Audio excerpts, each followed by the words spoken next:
السلام علیکم، میں ہوں جمال جامی اور آپ دیکھ رہے ہیں الفاظ جامی۔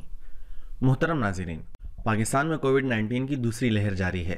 کورونا کے مریضوں اور اموات کی تعداد میں مسلسل اضافہ ہو رہا ہے۔ عالم اسلام کے معروف عالم دین و خطیب تبلیغی جماعت کے رہنما مولانا طارق جمیل صاحب بھی کورونا کا شکار ہو گئے ہیں۔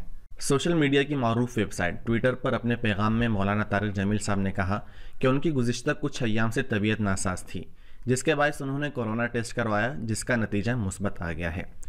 مولانا طارق جمیل صاحب کا مزید کہنا تھا کہ وہ ڈاکٹرز کے مشورے کے بعد ہسپتال میں داخل ہو گئے ہیں۔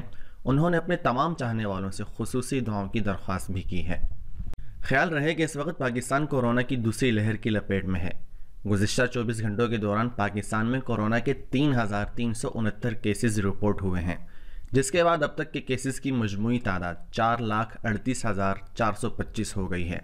NCOC کے مطابق گزشتہ 24 گھنٹوں میں کورونا کی وجہ سے 72 اموات ہوئی ہیں۔ دعا فرمائیں کہ اللہ مولانا طارق جمیل صاحب جیسی بزرگ اور ملک پاکستان کے لیے قابل فخر ہستی کی حفاظت فرمائے اور انہیں اس وبائی مرض سے جلد از جلد نجات دے کر صحت و تندرستی والی لمبی زندگی نصیب فرمائے۔ آمین۔